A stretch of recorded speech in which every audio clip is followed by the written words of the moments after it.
সোমবার পৌর শহরসহ ময়মনসিংহের গফরগাঁও উপজেলার 15টি ইউনিয়নে বেআইনি কাজে জড়িত ও চাঁদাবাজদের বিরুদ্ধে জনসাধারণকে সচেতন করতে মাইকিং করা হয়েছে। এ বিষয়ে শ্রীপুর থেকে মোহাম্মদ আলী বাবুলের প্রতিবেদনে থাকছে বিস্তারিত।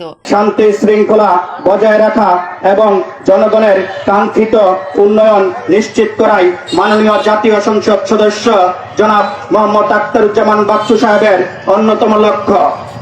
বিবাদন নয়, ঐক্য শান্তি, ঐক্যই মুক্তি। আসুন সবাই মিলে মানবিক গফরগাঁও পাগলাগড়ি করব কাজ, গর্ব দেশ, সবার আগে বাংলাদেশ।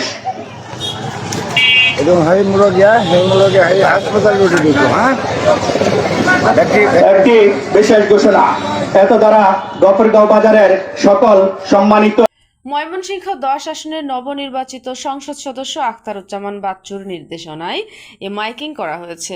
বিষয়টিকে ইতিবাচক বলেছেন স্থানীয় বাসিন্দারা। বিএনপি ও বিভিন্ন নেতাদের নাম ভাঙিয়ে এলাকায় নীরব চাঁদাবাজি ও বেআইনিভাবে অর্থ আদায়ের বিরুদ্ধে জনসাধারণকে সচেতন করতে মাইকিংয়ের সিদ্ধান্ত নেয় এমপি আখতারুজ্জামান বাচ্চু। পাশাপাশি জনসাধারণকে পুলিশের সহযোগিতা নেয়ার কথাও বলা হয়।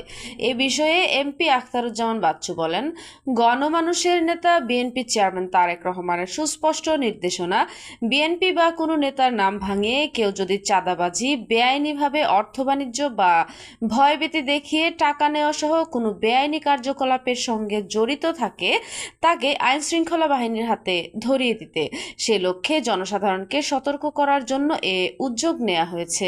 তিনি বলেন, বিশৃঙ্খলা বেআইনি কর্মকাণ্ডে জড়িতরা কেউ দলের হতে পারে না। অন্যায় অপরাধে জড়িতদের কোনো ছাড় নয়, অপরাধীর একমাত্র পরিচয় অপরাধী।